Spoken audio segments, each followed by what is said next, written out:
So I'll be showing you a few examples of the DFMPro session within the Pro Engineer environment. The same kind of interface applies to other CAD systems as well.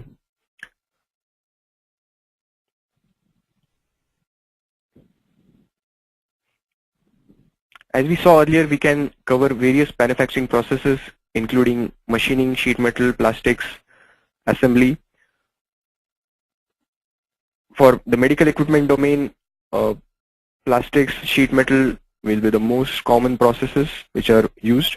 So we will concentrate on those, and if time permits, we can see others as well. As you can see, DFMPro is tightly integrated within the design environment. So as a designer, you can launch DFMPro within your CAD system.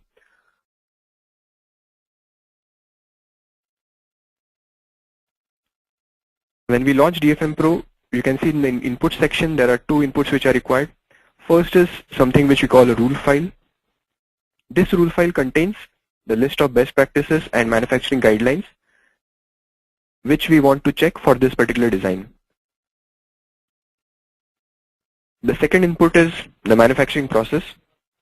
For this part, I'll be checking it for injection molding. So let me just select run and allow DFMPro to proceed. Now, as you can see here in the graphics area, DFMPro identifies a pulling direction and shows it to the user for confirmation. In addition to this direction, you can change it if required, or you can go ahead with the default selection. You can also specify a nominal wall thickness, or DFMPro can compute it automatically. We'll go ahead with the default selections. Now in the background, DFMPro starts by identifying the various manufacturing features on this model. So for this component, you have the nominal wall, the draft angles, ribs, bosses, undercuts. So all these features are identified. Based on the identified features and the rules which are specified in the rule file, DFMPro will apply those checks, and any violations are then shown to the user on the screen.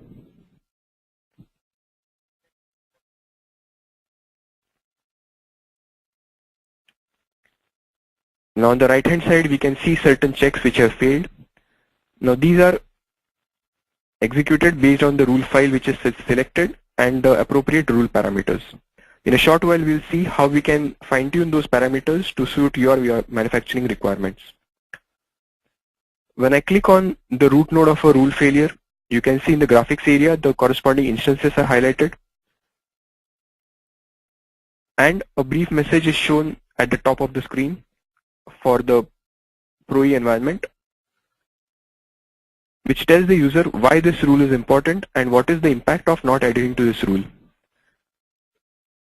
I can open up this root node in the tree and click on individual instances. Okay, so it will zoom into the specific instance and it will show me what's wrong with this instance, what needs to change. Again, in the message window, you can see that there's a brief message which tells the user what needs to change. So here we see that there is a radius which is missing at the base of the boss. So there's a sharp corner which can cause problems during manufacturing, cause stresses.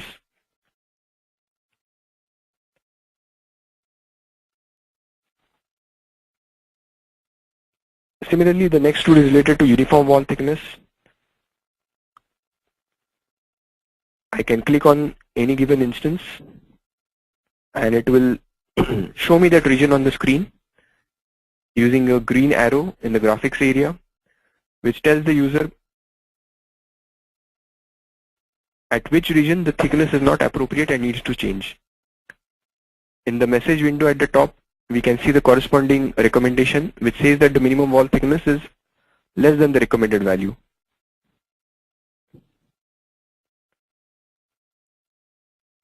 Similarly, we can browse through other instances. Now for each of these rules, we see that there are certain parameters which are checked for. For example, for the wall thickness rule, we have a recommended value for wall thickness, for minimum wall thickness and maximum wall thickness. Now these values may change based on your manufacturing conditions, materials, the kind of functional requirements you may have. DFMPro allows users to configure these values very easily. Let's see how we can do that. Just beside the rule file, there is an edit button. If I click that, it's going to launch the rule manager. Now this utility allows you to configure all rules which are supported by DFMPro. Here in the first column, we can see the rule name. To the left of every rule name, there is a checkbox. Now this indicates whether the rule is selected or not selected for execution. Now typically when an organization deploys DFMPro, the first step is to select the rules which are relevant for the organization's manufacturing requirements. There will be some rules which are very important, which are critical to the manufacturer's manufacturing requirements, and there will be some rules which can be ignored. So the organization has a facility to turn off any rule which may not be important. Once the rule set is selected, the next step is to configure these rules as per your requirements.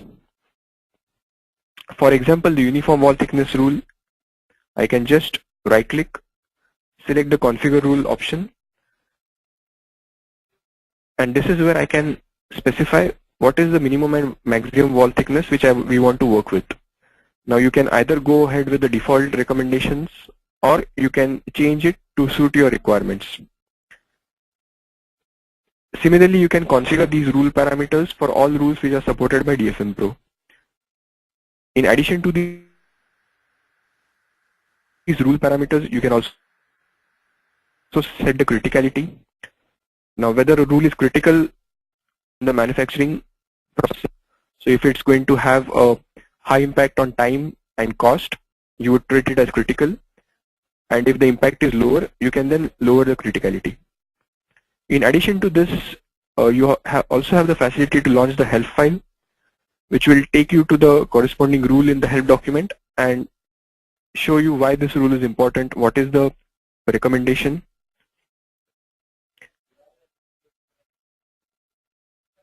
Once this rule file is set up, you have selected your rules.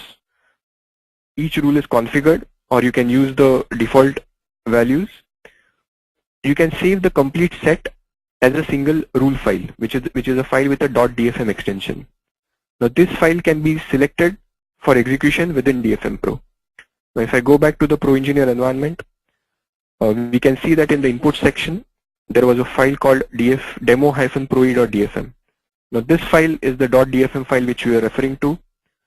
We can browse and select multiple such rule files. So you can see that the rule file is just a set of manufacturing constraints. You could have multiple rule files depicting multiple suppliers and so on.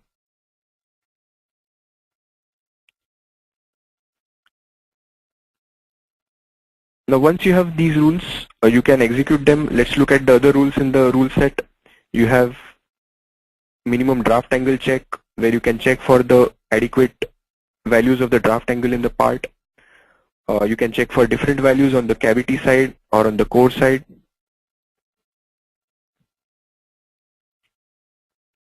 Or we have recommended rib parameters rule, where you can check for the rib parameters, whether the rib height is adequate, whether it's too tall, whether it's too short, whether it is too thick.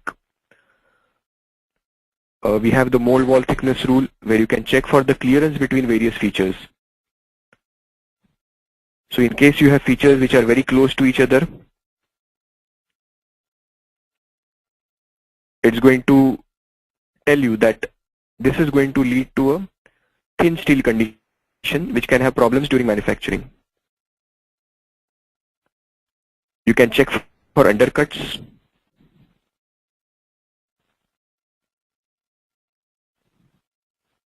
So that if there are any undercuts which need side actions or moving cores, it will identify them for you.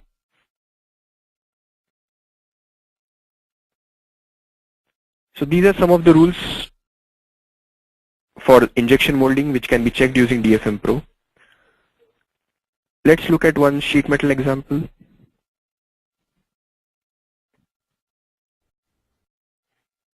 Okay. The process remains exactly the same. You just launch the component,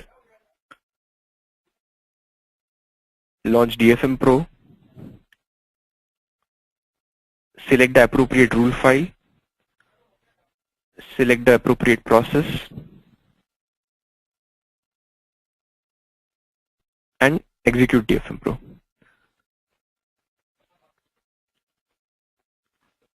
Based on the process which is selected, DFMPro will identify the corresponding features and then execute DFMPro as per required.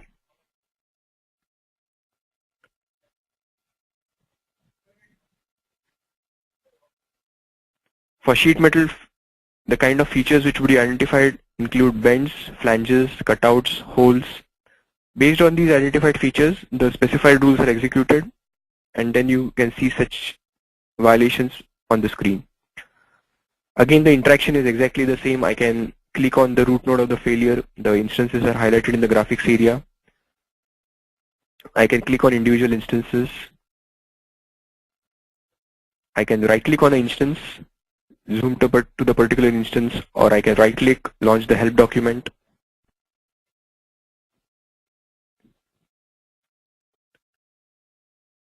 For sheet metal, the rules range from checks related to hole distance to bends, teardrop hem parameters, parameters of open hems.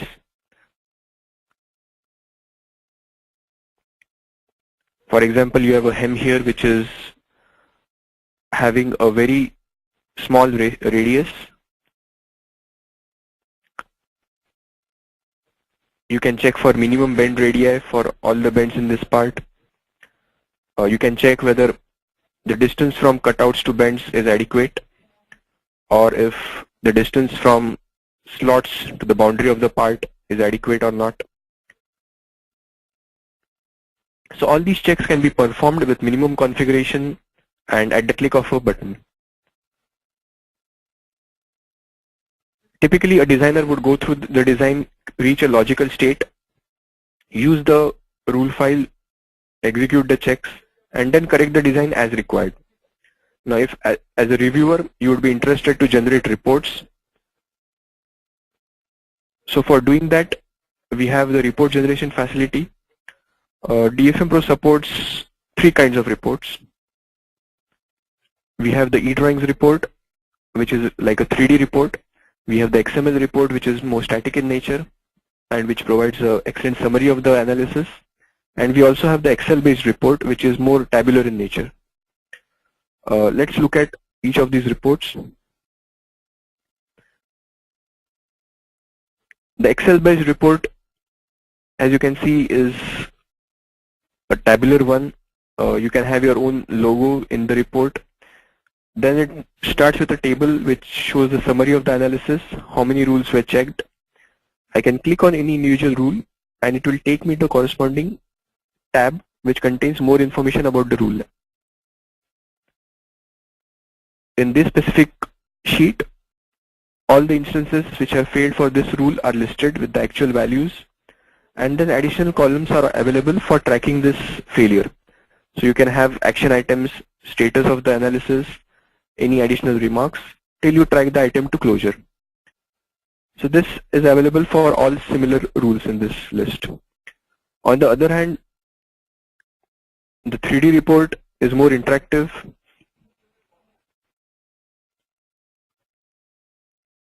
All the instances which we saw as failures within DFMPro are now transferred on the left hand side here. I can click on any individual instance and it will highlight the same in the graphics area. Okay, in the bottom left corner of the screen, you can see the corresponding message. So this file is now self-complete in nature. You don't need any additional CAD system. You just need a free eDrawings viewer to view this file.